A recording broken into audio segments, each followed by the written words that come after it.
The following presentation is brought to you by the Realm Network.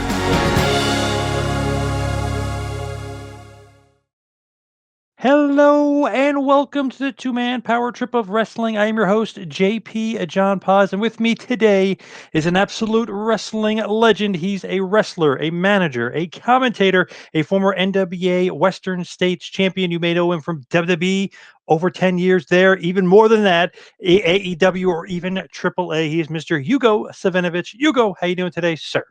Tangana, ahí está Rey Misterio, lanza la cuerda a John Cena, viene la catapulta, la cuenta del árbitro, 1, 2, por poquito.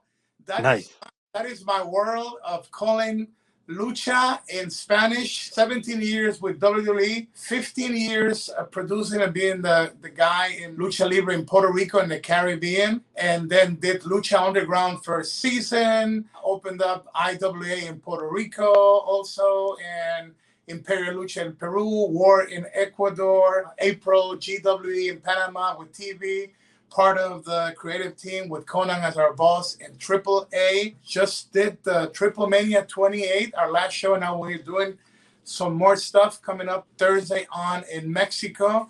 And after surviving the storm in New York, here we are. Love it. And obviously you've had such a great storied career, and obviously Mid-South, the Western states, down in Amarillo, you've been there, you've done it all. During the times where there was not that much politically correctness, so wrestling was like a cowboy movie town, wild stuff that you could do, and the dream matches that you could see, and the beginning of legendary names like Ted DiBiase, Paul Ondor, the Freebirds, Junkyard Dog, tons of guys that were beginning to really click it in Mid-South Sports and Texas. And we did some events combined with the Von Erichs out of also the World Class. So did all of that. And it was just like a different era. Sometimes it brings you like nostalgia about it, but you know that things do change. And you just hope that even though we're changing, that we could still sustain, a good quality product. That's my main worry. And your good old buddy Jake the Snake Roberts, can't forget him. Jake the Snake was young as I was, but we were crazy back then. And then we met later on when we were both doing drugs and we were crazy. I worked with him in the ring, and I could honestly tell you that back then I didn't even know how the heck we got into the ring and how we got out of the ring. But somehow we managed to do that. It was just those crazy years. Now, as far as AAA right now, what are you doing with them? Because I always see Dorian all over the news all the time. He's doing stuff with Marvel. He's doing stuff with like Weight Watchers, and then like all these other like just random stuff that he's got his hand in. So what's going on with AAA? Yes, the deal with Marvel people and Disney, lucha superheroes, what they call their beautiful like dream towns, those Pinterest towns that hopefully after this coronavirus thing will help to showcase their beautiful towns all over the Mexico country. It's a country, huge, so big, just time zones, just like in the States. And if you count what used to be Mexico before, California, Texas, and all that other area, a nation of over 200 million people where lucha, it's after soccer, second sport. Their culture has accepted it as part of their heritage. So lucha, it's big there. And Dorian, on top of everything, with the mother, Licenciada Marisela, she's our president. And just doing some good stuff. We came out very, very happy with the Triple Mania 28, Kenny Omega defending the Mega World Championship of AAA against Laredo Kid. And then the main event, hair versus hair, Pagano against Chessman. And that was the match where I got hit with a guitar. And we were trending #1 in Mexico and then trending everywhere else. So we actually, I believe we produced a better show than WrestleMania. I think the fans voted AEW pay-per-view, what's the name of that, gear or something? That's #1. Then Royal Rumble #2, and then came Triple Mania 28, and then was WrestleMania. So I think we're on the right track to improve.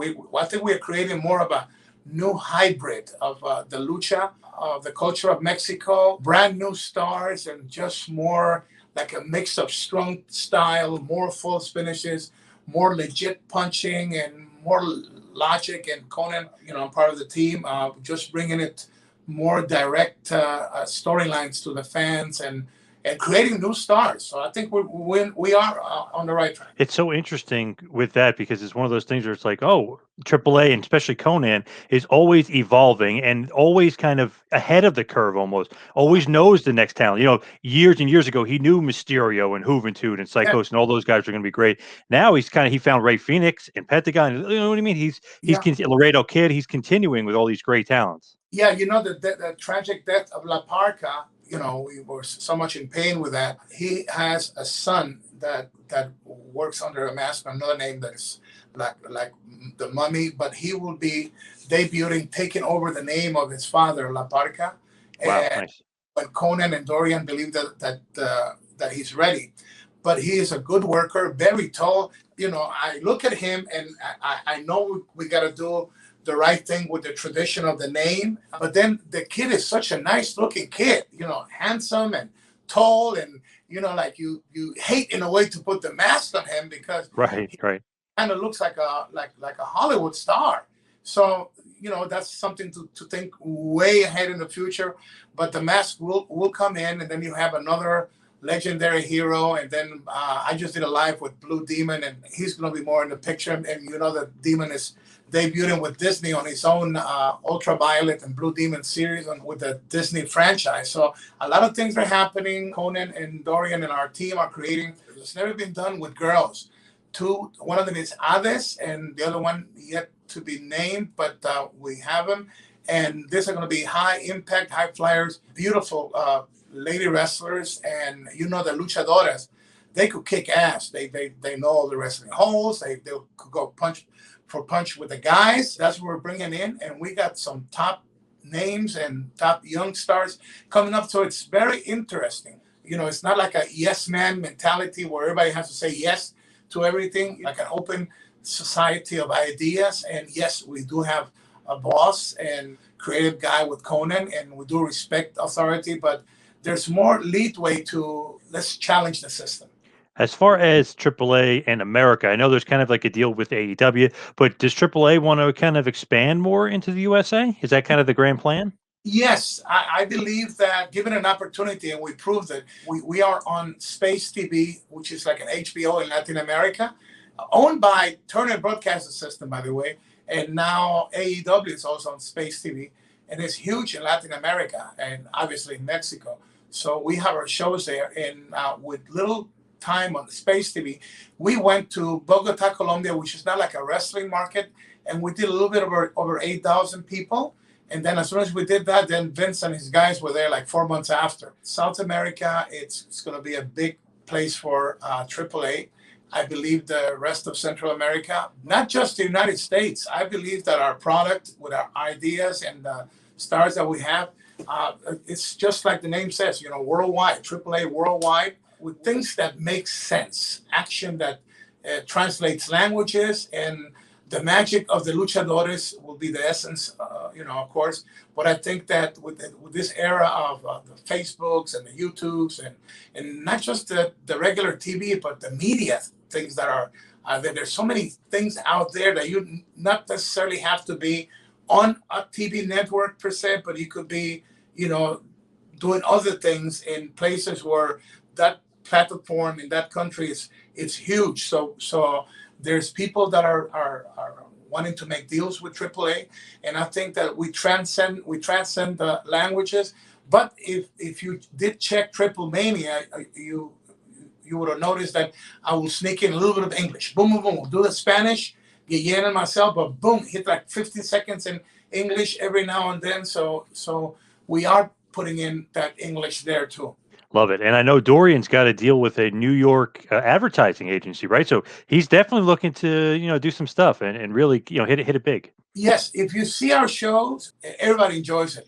We have, once the kids and the teenagers check our product, it's not a dull moment. And the characters are so, so much alive. And then the girls with the mask, they're like female superheroes. And then you have all this action that normally you will see kids in a lot of places. Their parents are watching a baseball game and the kids are into their cell phone with other video games. But in our lucha events, the kids are taking pictures or videos of the wrestlers, and and they're getting into the storyline, and the kids, you see the kids, the teenage brothers and sisters, and then you see all of the elder brothers and sisters, and then the parents, and you see the grandparents. So it's like a whole family thing, and everybody enjoys it. And that's what I would love to do with Conan and Dorian and the AAA family. I love to get that into United States and worldwide. Get the whole family into a show where everybody has fun because you don't get bored. Yeah, absolutely. Now, are you still working with AEW? Is that a kind of full-time thing or not really working with them as much? AEW, it's like we have an alliance, and if Tony Khan wants me or Cody, they will talk to Dorian. And I was told that I was going to be on their first pay-per-view on a live interview with Cody in the ring in AAA. Did not even know that he had already spoken to my boss, and he just said, I want to invite you to do our event. And love Cody because I was a very good friend with his father, his brother. So I like him, but it's up to them to decide what they want to do. Because right now, like their Spanish is really, really bad. They have such a good product. You need a good play-by-play. Even in English, it's like a new time in the mind of promoters and producers, and they want to modernize so much that they're taking the fun out of the call. And not even Jim Ross is Jim Ross, and I'm begging for them to let JR be JR, because that was the passion of WWF era with Jim Ross calling those legendary matches. So you got to let him do Jim Ross and let the other people, Shabani and other people, do the selling of whatever TNT has a movie or other stuff or other shows. Let Jim be Jim, and let the Spanish people have good play-by-play announcers on AEW, which is not happening. And finally, WWE has the two announcers back. For a while, it was just one guy doing it, and they have Carlos and Marcelo. So right now, things are a little bit better in WWE. Your old buddy, right? Carlos Cabrera. You were many years your partner. The best voice, Jim Ross said about Carlos Cabrera. In Spanish, we call him Carlos La Voz Cabrera, Carlito La Voz Cabrera. And that's why my call is, Dímelo Carlitos. So he's got those pipes. And Jim Ross said, if I only had that voice, what would I have done? And that's what Jim Ross said about Carlos was. How did you actually even going back to WB, how did you actually get in the door to WB to have that 17-year run? Like, how did you get in initially? When Vince Jr. started taking over, back then he wanted me in, but I was doing so much money in the Caribbean and was very happy. I was doing English shows, Spanish shows, and making a lot of money. And we had some of the top shows in wrestling. Everybody with the exception of Hulk Hogan, we were there. We made stars like Muta, legendary Muta. He was a young super black ninja in Puerto Rico.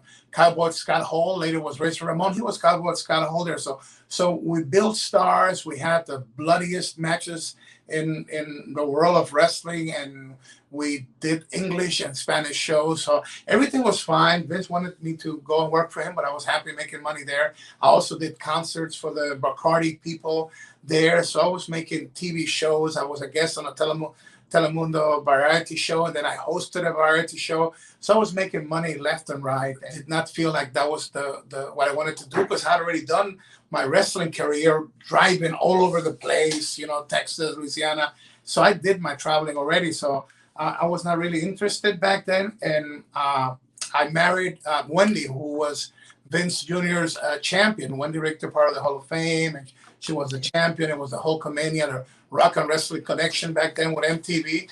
And I said to Vince Jr., I don't think it's a good deal if my wife and I work with you. And look at how I was like almost prophetic, because I said, if you get upset with either of us, you'll fire the two of us, and then that even though people think that the Montreal screw job was the first screw job, the real one was in Madison Square Garden. The referee was Jack Lotz, and it was Moolah under the mask of the Spider Woman.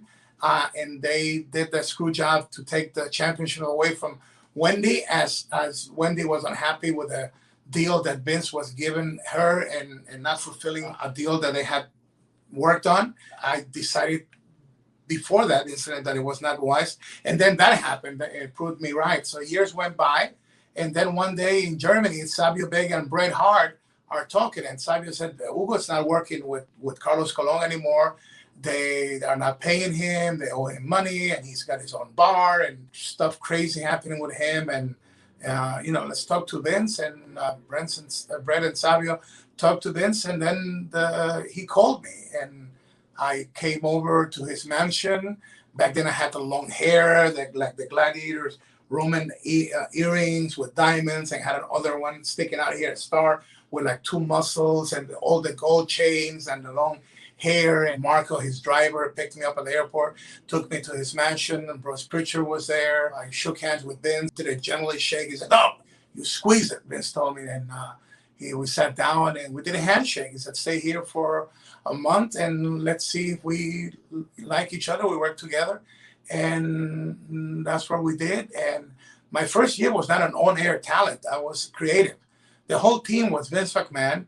Main writers were Bruce Pritchard and Pat Patterson, and I was the third guy. And then later, Jerry Briscoe came up. That was the whole creative team. Did you come up with any angles that you can remember from back then? Yeah, it was a whole team effort of many at the time. There was Tatanka, it was Lex Luger. Yeah, it was many storylines. It was never like a one guy combination. It was a team effort. Somebody came up with a concept, an idea, and then we expanded, and then we worked on that, and then Vince sat down with us, and maybe we had worked 2 weeks on an idea, and he went and did, it's over. Goodbye, adios to the idea.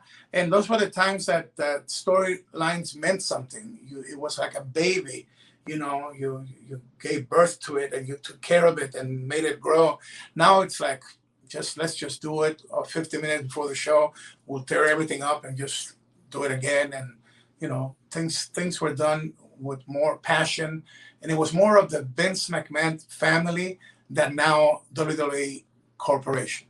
What was it like working under Vince? Is he nutty, crazy, or is he much more sane than, that's out there? The rumors like, oh, he could be so crazy on a whim. You kind of said he could rip something up. Like they're saying, like he'll just nick something and switch something. Like for instance, what just happened on TV with Goldberg against Orton, changed to McIntyre, like that whole thing. Is it like crazy? He just changes on a dime and just thinks of a new idea? He goes by his instinct. He made billions living like that. And sometimes he has that gut feeling to do that. I think that the whole problem is that WWE became such a successful, gigantic monster that even Vince cannot control it anymore. It is so huge that WWE don't have to fear any competition but itself. It is so huge that when you create weekly shows, and you have so many responsibilities, and at the time he's got so many other things that he's doing, and then that he did that stuff with the XFL that was close to $1 billion, so it's a lot of pain. And then even if you don't want to admit it, it sets up frustration. And for a creative mind, frustration, it's like one of those writers that gets mental block for a while, that you could be in a beautiful villa to write the book of your life, and yet no ideas come. I think that Vince has been through so much stuff, and then the dream of creating that football league didn't happen, and twice, and just so much responsibility that I think it's taking its toll, and that's the pressure. But he could be crazy, a guy that doesn't really rest. Maybe he sleeps like 3 or 4 hours a day. He's not a bad person. He's opposite to what many people describe him to be. He's brilliant, but that's the case with many brilliant people. Sometimes it could get you in trouble, because if you could have a brilliant idea, but it might not necessarily work for that situation. And you gotta be checking out what the market tells you. And right now, that's the problem. You got the USA market with this huge $1 billion contract with the networks for 5 years, but then that's just part of his world, because WWE is the whole world. So you got to please a lot of tough customers. Maybe I'm a dreamer, but I still believe that he has like a great fighter. He still has that one more round for another good run of the company before. People say that he's not going to let it go, but I think that he still has time for a big comeback. Let it go high again on the creative standard again, which the creative standard is way down, and I think that he could still do it. But he's brilliant. He's not a bad person. He's a very nice guy. That one day we will really know more of the goodness of him than the stories that talk bad about him. I gotcha. And it seems like, you were kind of on the cutting edge, or you got a story that a lot of people didn't get when that Saudi Arabia thing happened with WWE. And like you were the one to kind of break that story. And a few people were like, no, it's not true. And WWE said it wasn't true, but it came out, it was true. And about the kind of them being held hostage for a little bit over there in Saudi Arabia. The whole problem was that they finally had to do a settlement of $39 million. Their main lawyer wanted to destroy my reputation, saying that all I wanted to do was get hits from the people. And my page, I do have Lucha Libre Online, we have between Facebook and YouTube and Twitter and Instagram, we have like over 100,000 followers, and we have a reach of sometimes like 13 million in a period of time. We don't draw you in, so when you hit, we get money. We are into the business of creating this atmosphere of wrestling, and yes, as any other people that produces content for, this communication sites, we do see the bigger picture of where we're going. But at the time, it was not like the lawyer described it, and he said this and he said that, and I said this came from WWE. And then as some of the wrestlers and their wives were talking and all that, and I just said, right now, if you really look at it, it's not like that country has a big reputation of honesty, and they had gone through that murder of its own citizen in the embassy in Turkey. And I said, I don't know if this will stand in a court case, because in a kingdom, if the king says that the sky is red, you're gonna have to say the sky is red. So my whole point was I didn't invent it. That's what I was told. And I was not using this to get any money. I did not charge anybody any money to do interviews, or they hurt my feelings because I was going through depression and anxiety. I had lost my wife and I was under treatment. So for me to do something like that with people that I really love, because they were my family for over 17 years, that is not me. And, every time they try to say that I'm wrong, I prove them wrong. Finally, they settled a deal for $39 million, and that's it. Yeah, you got proven right. I mean, obviously, the deal went down, and that whole lawsuit went down with those Oklahoma firefighters. Yeah, they were proven, or you were proven absolutely correct. And like I said, I stand by that it was information that was given to me from WWE sources, and also from a friend of many years from that country that I helped many years before.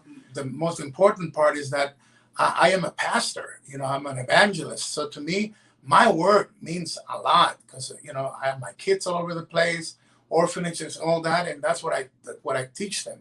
I'm also the main sponsor for the female prisoners, international prisoners in the city of Panama, in the Republic of Panama. So to me, my word means a lot, because this is what I tell them, that you could fall and get up. I was a drug addict, an alcoholic, and I've been shot, I've been stabbed, and I recovered by the grace and mercy of God. And I'm not going to, for one stupid like on Facebook, I'm not going to destroy that. There's more important things that I need to do than lie about something. So to me, that was very hurtful. And plus the fact that it just showed that that lawyer didn't care that I was going through depression and anxiety because of the loss of my wife. So it was, it was something really very serious for me. Mentally, I had to really hold on, because I could not believe that they were trying to destroy my reputation, because it was just something that it was told to me, not that I invented it. Right. Absolutely. Now, just switching gears here, just to stay on WBF, always kind of was wondering this. When Mick Foley and Undertaker and King of the Ring 1998 are on the top of the cell, do you have any idea that Foley is about to come crashing down, or you have no idea that that's about to happen? Yeah, we had an idea, but sometimes you may have an idea, but to actually see it happen, I think that Mick Foley had an idea of what was going to happen, but what actually happened, I think there's two things that are different in this world. You might have an idea, and that idea, when it becomes a reality, it might change your whole world. And that's what really happened. He came in at such a velocity. If he was a plane, it was plane that would have no survivors. And I heard like when you have a vacuum, and he fell on the table, which the table, the Spanish table is like there's not that much room to begin with, and then the velocity that he hit, it was like you could hear like in a vacuum, like the sound of like I didn't know that if he was going to get up. And then, of course, we found out about the ribs and then the tooth that came out through the lips. Today, that would have never, I mean, the doctors would have never let it continue. He risked his life, and the people that know him know that, boy, his body is just the testimony of the pain that he went through to create those moments, those magic moments for the fans. He paid a heavy price. Oh yeah, for sure. And you took a tiny little bump as well off that chair, if you remember. Yes, but it was nothing like compared to what was happening there. Oh yeah. Because as you are part of it, you look at his eyes, and they're almost like back there, and like, wow, what the heck is happening? And then when that little door collapses, and that wasn't supposed to happen either. So it was just a matter of inches that Undertaker could have gone through with Mankind through that little door that came down, and just who knows what could have happened, So this is the crazy world that Mick Foley wanted to do, and he was conscious that he could not have like a classic match like a Shawn Michaels or Undertaker or Flair or somebody like that. But he told the Undertaker, we could do history together. But if you ever have a chance to just study where he had to be thrown, and the little Spanish table where he had to land, it was crazy. Yeah. Oh my. And he's a big boy. I mean, 6'4", 285, maybe even more than that. I mean, he's huge. So Yes. yeah, crazy, and the velocity going down. Also, another great moment for you, WrestleMania 19, Hogan and Vince McMahon. Right? You took a nice little chair shot. Today, even now that we've gone through January and started February, I'm still at the supermarket or in a plane, and even with the coronavirus that you got the mask, everything, people still like recognize you, and you think they're gonna talk to you about something recent, and then they go back to WrestleMania 19. How was that? The chair, you say, man, we are in 2021, and yet they still remember, and that just goes to showcase how important it is to create those moments, that magic, that make the fans love our industry, and that's what we really need. We need to bring our fans back with good common sense storylines and the passion. I think we're lacking passion. It's not the boys or the girls' fault. It's the creative people and the owners, basically owners and creative people, because we have more sophisticated clientele or fans or customers, and I don't think that we treat them like grown-ups. We treat them like little kids, and they get fed up with it. WrestleMania 19, that chair shot, that was like the reality of two guys that were really good friends, not just the creator of Hulkamania and his creation, the Hulkster. It was from the pages of real life where they became enemies, and Hulk Hogan testified against Vince in federal court, and now this is brought into the world of wrestling, and now the creator and the creation are going to go to fight in WrestleMania, and there's blood coming out, and there's Hulk Hogan, and there's Vince bleeding, and there's that big heavy chair, not the little chair, the big heavy chair, the big python arms of Hulk Hogan, and he gets that chair, and Stone Cold later tells me he's with Booker T, and he's saying to Booker T, Hugo's in the way, Hugo's in the way, and nobody knew. It was just like one of those things that happen, those secrets that are later revealed, and then boom, Hogan hits me, but the hands don't come up, and you see the chair really goes right through my head,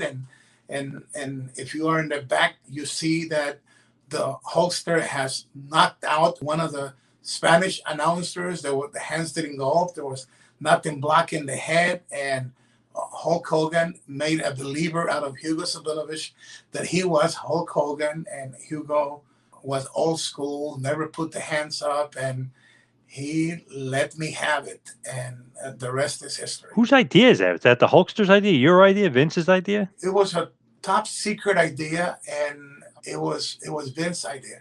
Oh, wow. Okay, cool. Now, as we head towards the finish here, head towards the wind down, what can we kind of look forward to as far as yourself and maybe AAA going forward? With this deal that Dorian just announced today with the tourism of Mexico, we're going to be able, hopefully we'll get this coronavirus out of the way and we'll get fans into the arenas. But right now we'll have lucha in some of the more exotic places of this picture perfect little towns of Mexico, and the ring and the action is going to be hot, and you're going to have the best play-by-play in Spanish, and new stars are going to be rising, and top names like Kenny Omega and the Marvel stars from Disney are going to be participating. You're going to see two beautiful young Mexican luchadores, high flyers take over the wrestling world, and in a few months perhaps La Parca's son will take over the name, and get to see some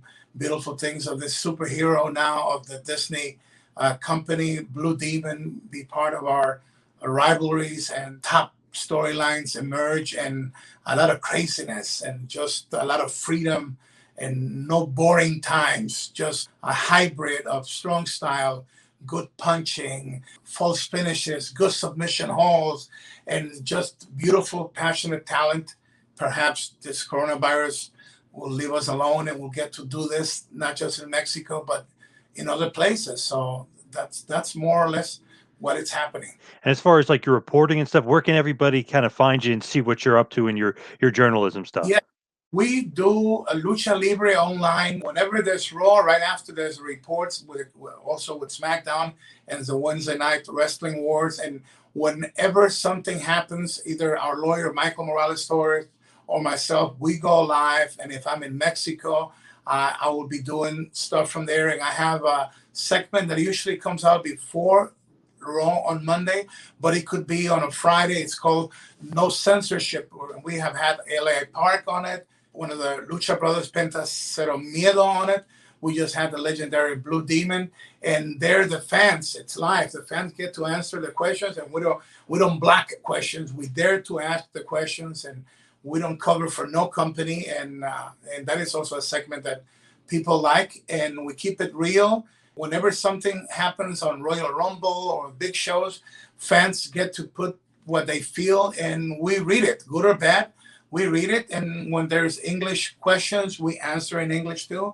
And we're very passionate. We love what we do. And when you invited us, I said, "Hey, let's do it." And I could have said, "Hey, I'm just had a crazy day. I don't have the time or whatever." But if you love what we do, we gotta respect you, and that's why it was a pleasure being with you.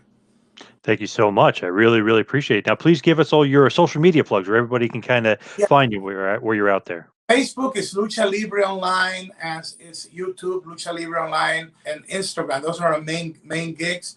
And you will always see some of the top reporting, not just Spanish interviews. We recently we have the announcer from UFC. He does series of interviews with us. Charlotte was with us. We have Drew, you name it, the Bushwhackers whoever might show up and do English interviews on Lucha Libre Online. Our main thing is to keep it real, and we don't let nobody control us. We want to be a place where it could be a forum for the people to express their ideas, their feelings, and we respect the fans, and we respect our boys and girls of the dangerous and spectacular world of wrestling. Awesome stuff. Hugo, thank you so much for all the time tonight. I know you're super busy and you got a place to go and you got to go down to Mexico for AAA. So I really appreciate all the time you gave me tonight. Thank you so much. Just in a few hours. And thank you very much for taking care of our wrestling fans and following the passion of our business. Thank you. Yes, thank you. Appreciate it. Thank you, everybody out there, for listening. Have a great one. Thank you, Mr. Savinovich. 아, 던져라!